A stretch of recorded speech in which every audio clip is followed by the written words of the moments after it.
3 years ago, I spent more time pulling weeds than I did harvesting vegetables. I logged it one summer out of frustration, and the number came out to just over 11 hours a week on my hands and knees, yanking out crabgrass, lamb's quarters, pigweed, and every other uninvited guest that decided my garden beds were home. 11 hours a week. That is practically a part-time job.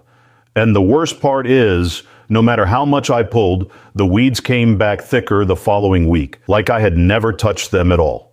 Then I walked through my Amish neighbor Eli's half-acre garden in Holmes County, Ohio, on a hot afternoon in late July, and I stopped dead in my tracks. His rows were practically spotless, not sterile, not bare dirt, but clean, productive, orderly, and Eli was sitting on his porch drinking water, not crawling through his beds with a hoe. I asked him straight out, "How do you keep the weeds down like that?" He looked at me like I had asked him why the sky is blue and said, "I do. Not fight weeds, Hank. I just never give them a place to grow." That one sentence rewired how I think about weed control, and today I am going to walk you through the complete system Eli and other Amish gardeners use to keep their gardens nearly weed-free without chemicals, without plastic landscape fabric, and without spending half their summer on their knees. And stay with me to the end because I will share a simple trick Eli showed me using nothing but dry leaves and old newspaper that eliminated weeds in my perennial beds for an entire growing season. I have never seen it in a single gardening book. Now let me be honest with you. For the better part of 20 years, I handled weeds the way most of us do. I would wait until they were already a problem. Then I would go out with a hoe or my bare hands and try to get ahead of them.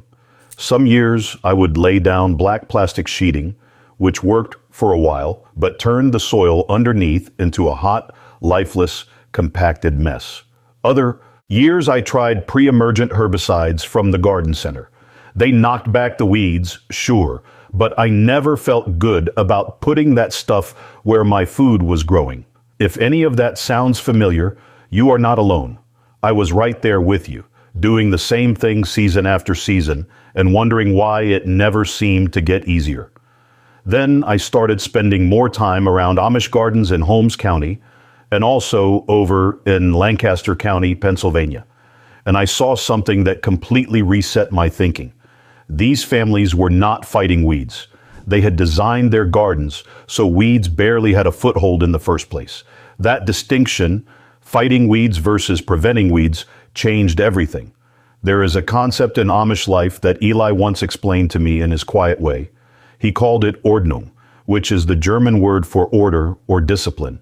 In Amish communities, Ordnung refers to the understood rules that guide daily life.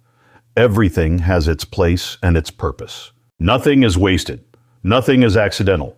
Now, I am not Amish, and I am not here to explain their faith. But here is why this matters for your garden. Eli's weed control was not a set of tricks he pulled out when things got bad.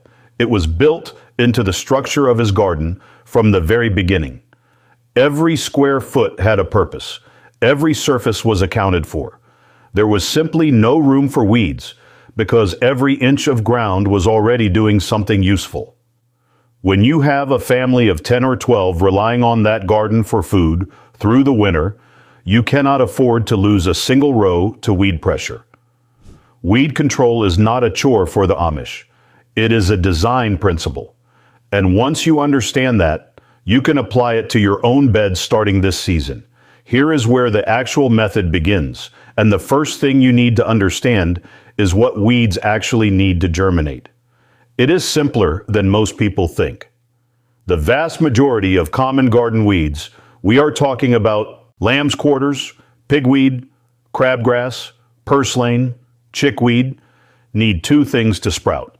They need bare soil and they need sunlight hitting that soil directly. Weed seeds are tiny. Most of them sit in the top half inch of your soil, and they will not germinate unless light triggers them.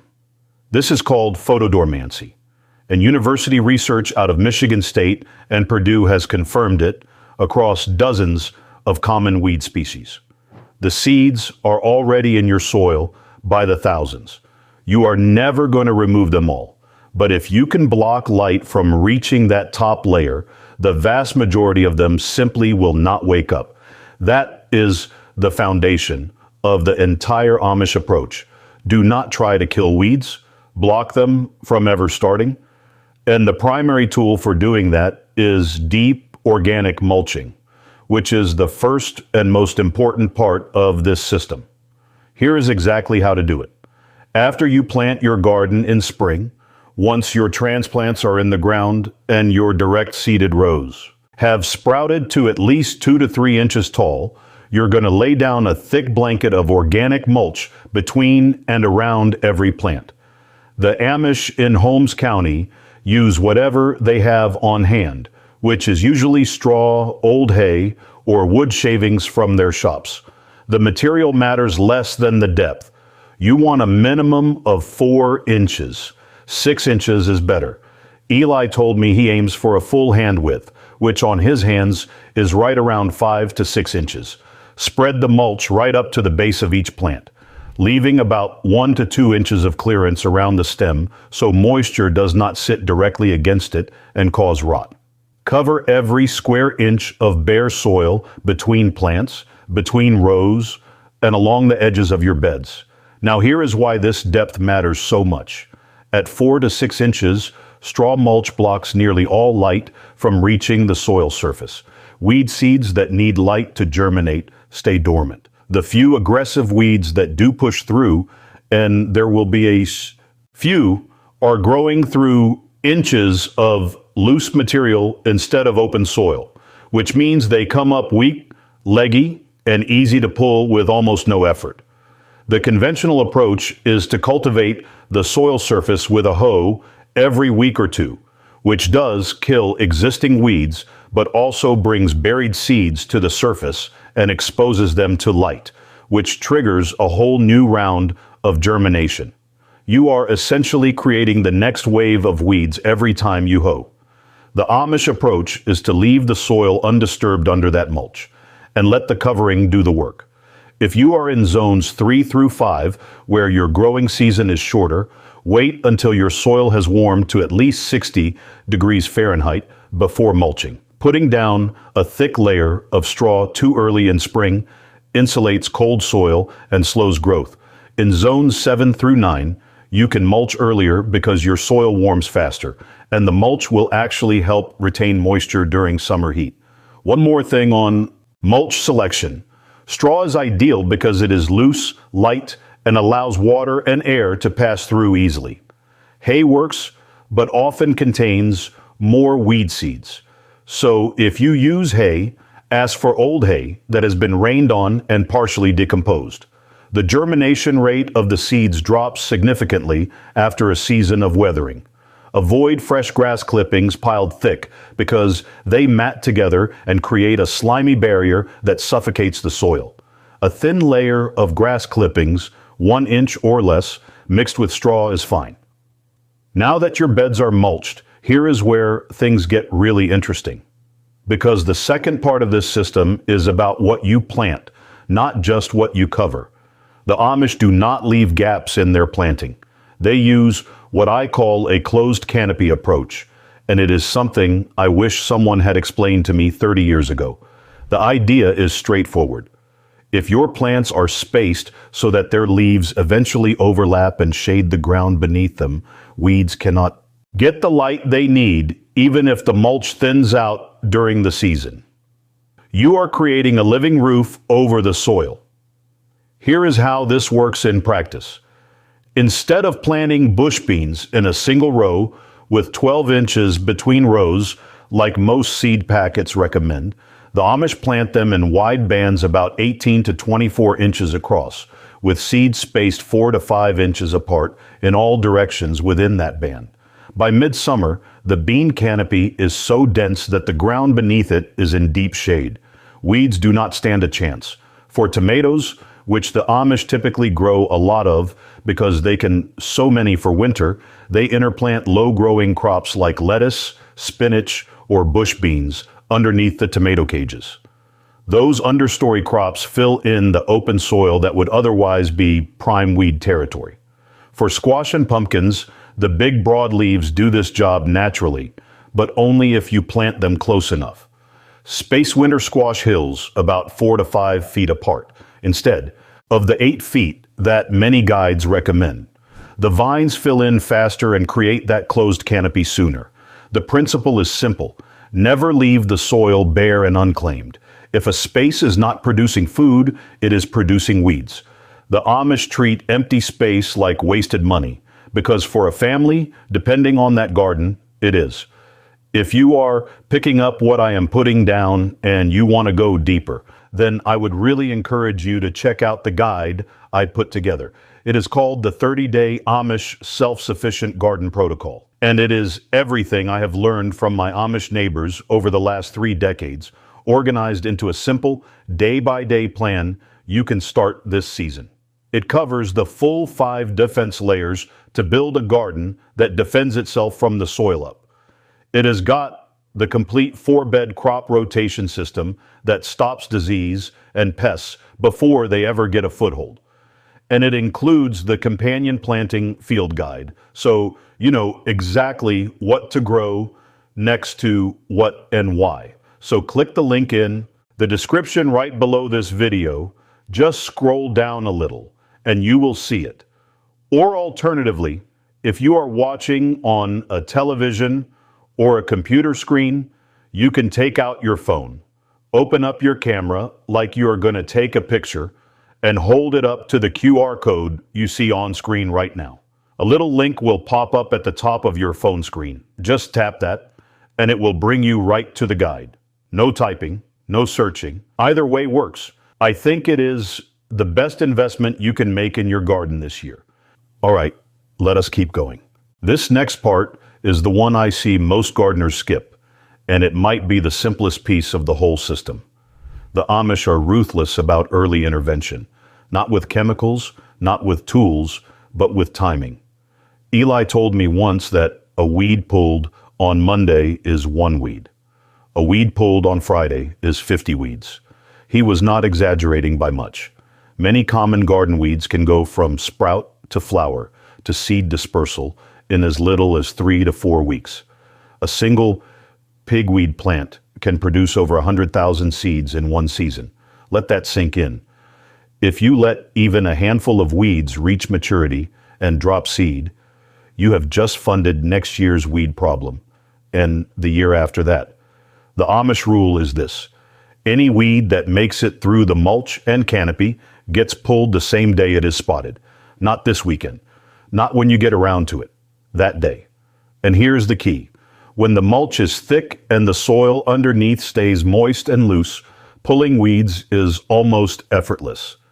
They slide right out, roots and all. No tools needed.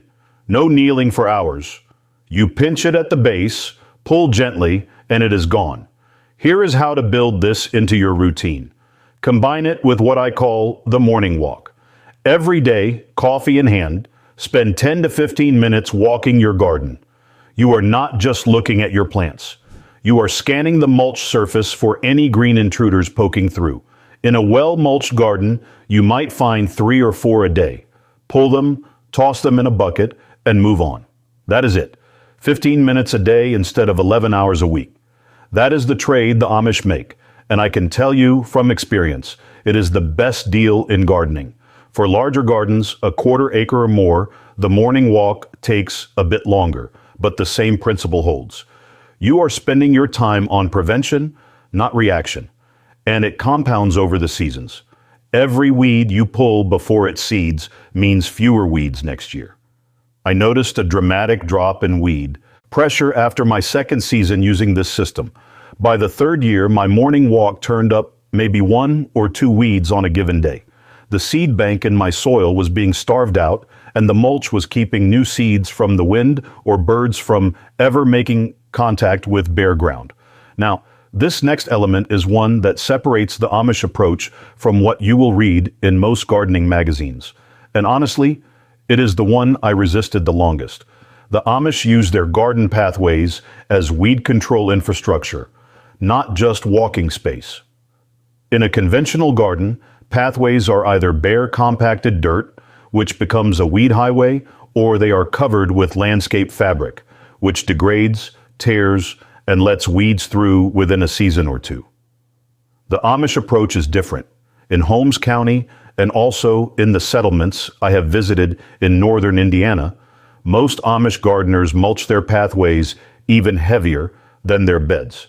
We are talking 6 to 8 inches of wood chips, old, straw, or sometimes a mix of sawdust and shavings. Here is why this matters. Your pathways are the largest contiguous area of exposed soil in most gardens. If you mulch your beds but leave your paths bare, you are giving weeds a running start right next to your crops. Their roots spread sideways. Their seeds blow into your beds. You are fighting an invasion from both sides. Here is the practical setup. Make your paths at least 18 to 20 inches wide so you can walk and kneel comfortably.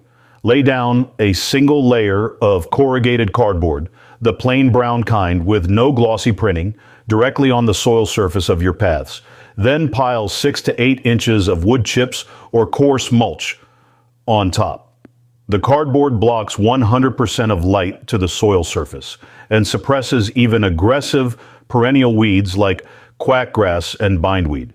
It decomposes over the season and feeds the soil biology underneath.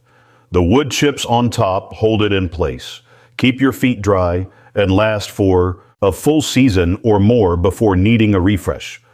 I resisted this for years because it seemed like a lot of material. But once I did it, I never went back. My pathway weeds dropped to essentially zero, and the wood chips made walking between beds comfortable even after a rain. If you are in a wet climate, Zone 6 and 7 in the eastern United States, for example, go with coarser wood chips rather than sawdust, because sawdust can compact and hold too much moisture. In drier zones like 8 and 9, sawdust or fine shavings work fine because the moisture retention is actually a benefit. The last piece of the active system is something Eli calls feeding the soil its blanket, and it ties the whole method together. In late fall, after the last harvest, the Amish do not leave their beds bare over winter.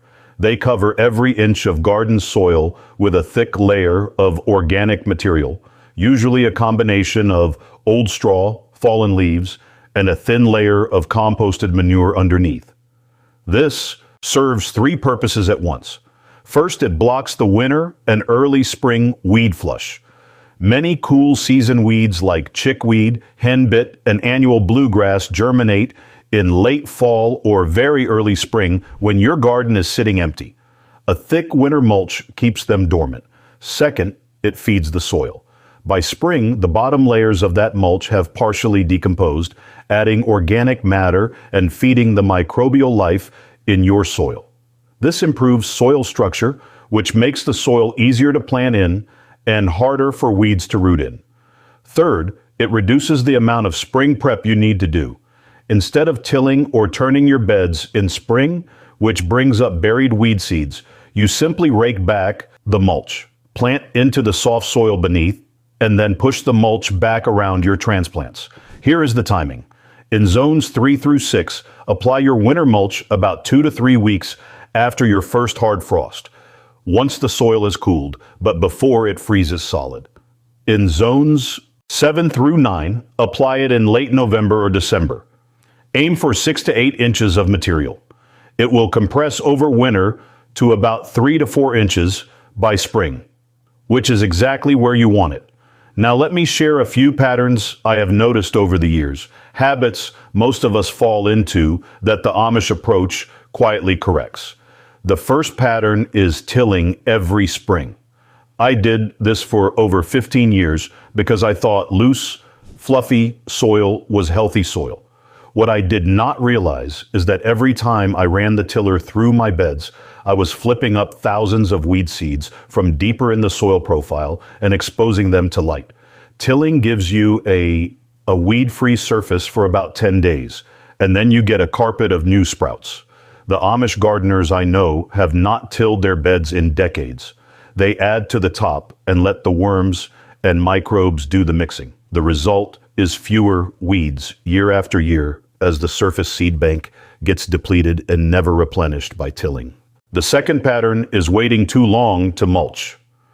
Most of us plan our garden, admire the neat rows for a couple of weeks, and then start mulching once weeds appear. By then, you are already behind. The Amish mulch within days of planting, sometimes the same day. They do not wait for a weed problem. They prevent it before it starts. I made this mistake for years, and the difference when I switched to immediate mulching was dramatic. The third pattern is leaving pathways and edges unmanaged. Even gardeners who mulch their beds often neglect the pathways, the edges, and the strips between raised beds. Those bare areas become weed nurseries that constantly reseed into your growing space. Treating your entire garden footprint, beds and paths alike, as weed suppression territory is what makes the Amish system work as a whole. The fourth pattern is underestimating mulch depth. 2 inches of mulch looks like coverage, but it is not enough to block light to most weed seeds. 4 inches is the minimum that research from Ohio State University and others have shown to be effective for weed suppression. 6 inches is what the Amish use, and it is what I recommend after seeing the difference firsthand. Now, here is the technique I promised you at the beginning, the one Eli showed me that I have never found in any gardening book. This is specifically for perennial beds, herb gardens, berry patches, asparagus beds, any area where you have permanent plantings that you do not replant every year. Eli takes sections of old newspaper, about 4 to 6 sheets thick, and lays them flat on the soil surface around his perennial plants. He overlaps each section by about 3 to 4 inches so there are no gaps. Then he covers the newspaper with a 2 to 3 inch layer of dry crumbled leaves, the kind you would rake up in fall. Not whole leaves, which can mat and shed water. He crumbles them by hand or runs them over once with a wheelbarrow on a hard surface to break them up into smaller pieces. The newspaper blocks all light to the soil surface, just like cardboard, but it is thinner and conforms better around the irregular bases of established perennial plants. The crumbled leaves on top hold the newspaper in place, maintain moisture, and look natural. The whole thing decomposes over one growing season, feeding the soil as it breaks down. I tried this on my asparagus bed 3 seasons ago, a bed that had been a constant battle with grass and dandelions creeping in from the edges. I laid the newspaper and leaf combination in early spring, right as the first asparagus spears were emerging. I worked carefully around each spear, leaving a 2-inch gap for them to grow through. That entire season, I pulled fewer than a dozen weeds from that bed. The year before, I had spent an hour a week keeping it clean. 1 hour a week versus maybe 5 minutes total over the entire season. And the asparagus was more productive because it was not competing with grass roots for water and nutrients. The key details that make this work are the overlap, 3 to 4 inches minimum, so no light sneaks through at the seams, and using only newspaper printed with standard black ink, not glossy inserts or colored advertising pages. Standard newsprint ink is soy-based and completely safe for garden soil. Apply it in early spring before weeds emerge, and it lasts through the entire growing season before decomposing into the soil over winter. If you found this useful and you want the complete system laid out for you, the full weed suppression guide, soil building methods, year-round planting schedules, and all 40 years of what I have learned from Amish neighbors, it is all inside Homestead Hank's 30-day Amish garden protocol, organized into a simple day-by-day plan you can start this season. It covers the full 5 defense layers to build a garden that defends itself from the soil up. It has got the complete 4-bed crop rotation system that stops disease and pests before they ever get a foothold. And it includes the companion planting field guide, so you know exactly what to grow next, to what and why. Now, there are 2 easy ways to grab it. The first way is to click the link in the description right below this video.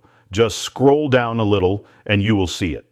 The second way, if you are watching on a television or a computer screen, is to take out your phone. Open up your camera like you are going to take a picture and hold it up to the QR code you see on screen right now. A little link will pop up at the top of your phone screen. Just tap that and it will bring you right to the guide. No typing, no searching, either way works. I put it together for folks like us who are serious about growing real food for their families, not just dabbling. Here is what I want you to take away from today. You are never going to eliminate every weed from your garden, and you do not need to.